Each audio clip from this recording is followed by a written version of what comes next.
Doamnelor și domnilor, bine v-am regăsit la interviurile Telejurnalului. Astăzi discutăm cu un europarlamentar din partea Partidului Liberal din Austria despre perspectiva europeană a Republicii Moldova. Sunt încântat să-l salut în studioul TVR Moldova pe domnul Helmut Brandstatter. Mulțumesc. Thank you very much that you invited me. Mr. Eurodeputee, Moldova is still expecting electoral tension after the election and after the referendum, but now we can already draw some conclusion, especially about the referendum. From your point of view, what messages did Chișinău send to its partner in the European Union following the results of the referendum? I think there are a few messages. One of the messages was very clear. Maia Sandu and a lot of deputies here and a lot of parties, they want a real strong way into the European Union. They want the cooperation, and I want the cooperation. I think we Europeans, we have to work together. But of course, I'm sorry to say, we also had the other message, and the other message was that the Russian influence is getting stronger and stronger. And I read different reports about people getting bribed, people getting paid to vote, fraudulent actions. And this is really a problem, and that's what we have to watch. We have to see Moldova is just one case. There are other cases in Europe as well. Even, all the democracies where Putin tries to get influence, where he tries to destroy our unity in Europe. And for Moldova, of course, it's more dangerous than for other countries. And we have to watch carefully. And that's one of the reasons why I'm here, because I want to understand how it is possible to bribe people, how it is possible to do actions like this.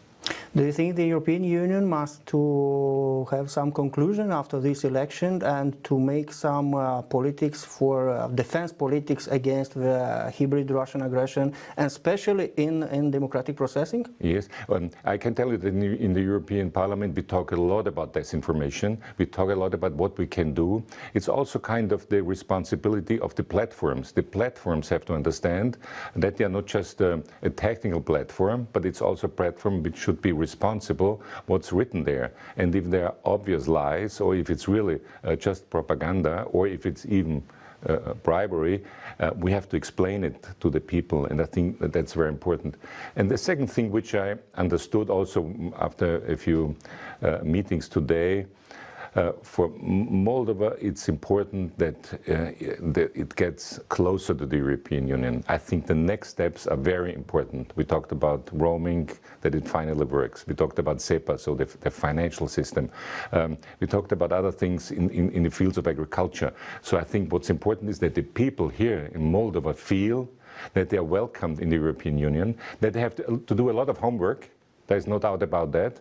It's a marital process, as we always say. That's very important.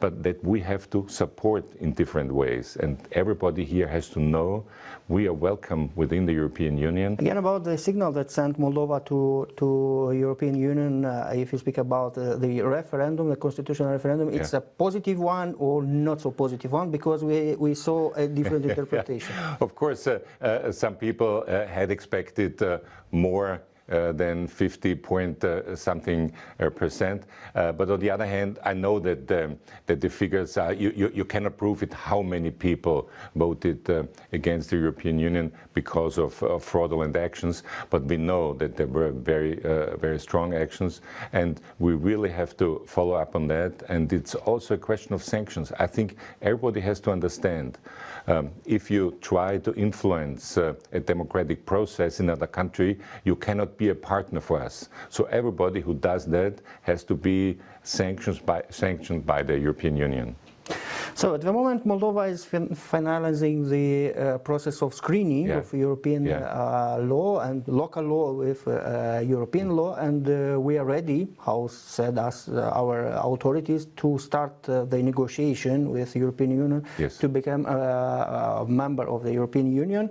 From your point of view, how quickly can this negotiation progress?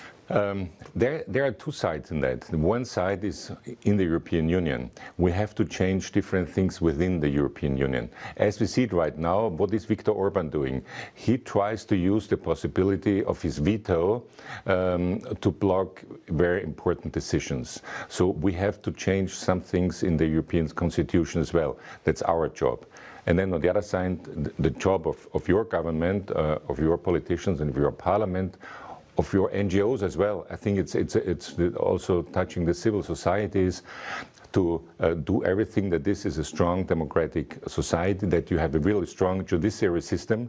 There must be no doubt about that all the judges do their job without any corruption, any bribing. And I think it's important to talk openly about those problems. You know, to say, I know we have a problem here, a problem there. Agriculture, you are very good, you know. I discovered many years ago Moldovan wine. Congratulations, you do a great job. And as far as that is concerned, you will not have a problem because the quality is so good. So you have to also improve the quality of other products. Then you will discover also the European markets, no doubt about that. And which I also learned is that as far as the digital workers are concerned, you're very good people here. So education is important, digital development is important. So there are many things where you have to prove to the European partners, we are ready, we can come in. So, but can we now establish some timelines? Because also Maia Sandu told about 2030, that timeline to accessing in the European Union, or it's too early to speak about timelines? I think it's, I would not dare to talk about timelines. I understand her doing this. We are about to vote for a commission. We will have the hearings next week and the week after with different commissioners, 27 commissioners, interesting people. And then they have 5 years' time. The next European elections will be in 5 years, 2029. As I said, I have difficulties to say this or that year. I think it's a very important period. There will be a Slovenian, so the candidate for the Commission of Enlargement. This is a Slovenian woman from our party, from the Renew Party, Marta Kos. It will be very important, and I will ask her during the hearing also questions about Moldova, what she will prepare, what she thinks is necessary. We have to cooperate. I think the most important thing is now that both sides understand each other, know what the other side wants, and speak openly with each other. You know, that we are friends. So, and friends have to speak openly with each other. Let's stay in the European politics, and we are observing a trend that concerns some politicians and experts, the rise of sovereignists and nationalist currents in Europe. From your point of view, what are the causes of these trends? I think there are many causes, you know. When you grew up like me, I was born in 1955, you know, and in a normal middle-class family. And it was normal in middle-class families, also, you know, workers' class families, the kids need an education and they will have a better life. And it was very normal for normal Austrian families. That's not so secure anymore. People are more afraid of. We were not, I mean, we had the Iron Curtain, but we were not afraid of a war. Now people are afraid of a war. So there's a lot of insecurity here on the one side.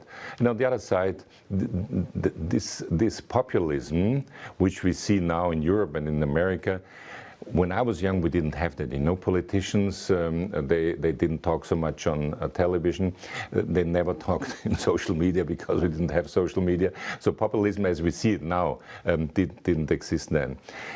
And it's also our fault. We have to explain it better. You know, Mr. Orban is in Vienna today, and he met with the right-wing president of our parliament, and they put away the flag of the European Union. So they don't want the European Union. But so we have to explain, if Hungary or Austria did not have the European Union, we would lose a lot of working places. Many people would lose their jobs. So why don't you say... You can check the Brexit example. We know it from the Brexit. My bigger daughter lives in London, and I know from her, and it's between 50 and 100 billion, which they're losing every year. So we know it from Austria. We're talking about 600-700 jobs we would lose without the European Union. And they call themselves patriots, but you know what's happening? There are Austrian companies in Hungary, and Orban says, you have to pay higher taxes, and if you don't do that, you will be in trouble. So how can an Austrian politician support Orban, knowing that he is working against Austrian companies? The same is with Trump. Trump says, make America great again, but at the same time he says he will put higher tariffs on European products. that means that's bad for Europe. How can a European politician be pro-Trump when he knows it's bad for Europe? As I said, they are no patriots, on the contrary, and I always say also, we are not good enough to explain why they are not patriots. So we have to work there. Mr. Brandstatter, I want to touch a regional situation, especially for Moldova. It's very, very important, the war in Ukraine. From your point of view, we have now a peace formula for Ukraine in Europe? There's always, did we do enough? I'm afraid not. Did we understand the situation? We understood it too late. I think 2014 we saw what Putin would do. 2008 we saw what he would do in Georgia. So I think we tried to picture ourselves a more peaceful Putin than he is, and that's the point. If Ukraine loses, it's not only that Ukraine is destroyed, but we lose as well. Who's next? And Moldova is very close to Ukraine, as we said before. So I think Europe has to do more. I see a difficult situation for the Ukrainian army, as we see in Donbass. On the other hand, and that was especially also when I was in Odessa, when I was in Kharkiv in December 22, and in other areas. So I've really been in different areas of Ukraine, and I always felt this incredible spirit of the people. And the main sentence that always came was, we do not want to live as Putin's slaves. And that really impressed me so very much, that people say, if we lose the war, it's not only that we lose our country, but we lose our way of life. And that's also something which some people in Europe did not understand immediately, and now they should have understood it. These Ukrainians really want to live in peace, but also in freedom. And they are no Russians. I know some of them speak Russian, but I know Ukrainians in Vienna, they still speak Russian, but they say, we are Ukrainians, it's our language is Russian, my language is German, and I'm not a German, you know? This is, that's the difference, and I'm afraid many people in Europe did not understand quickly enough how difficult the situation really is for Ukraine. So we still have to support them, especially if Trump wins, because when he really reduces the aid to Ukraine, also the military aid, we are in deep trouble, and that is important to say. But in the same time in Europe we saw two directives. One of them is that Ukraine must resist, and one of them is Ukraine must win. Yeah.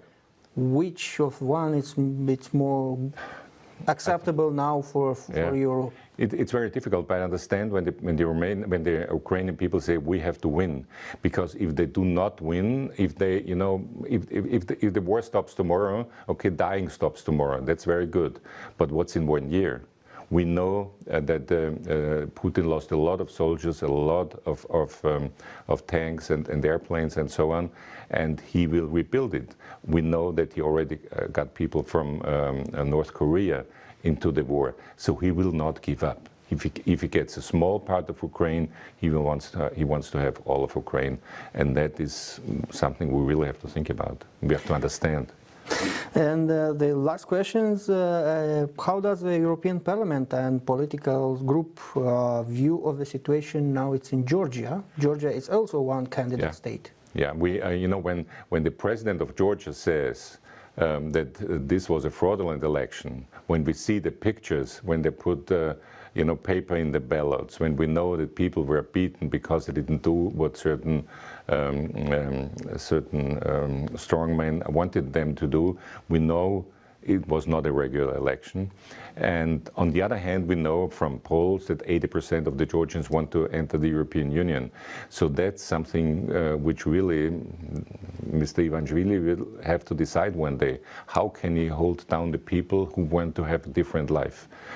He has a lot of influence now, he has a lot of money, he has the Russian propaganda, we know that. But Georgia will not live peacefully if he doesn't find a solution to give the will of, to accept the will of the people, and that is, of course, to get closer to Europe. And we know from Ukraine, if a leader doesn't understand where his people wants to go, the whole country is in trouble, and I hope he understands that. Mr. Helmut Brandstatter, thank you very much for your time and for this interview, and welcome always to TVR Moldova. Emisiune de informare electorală.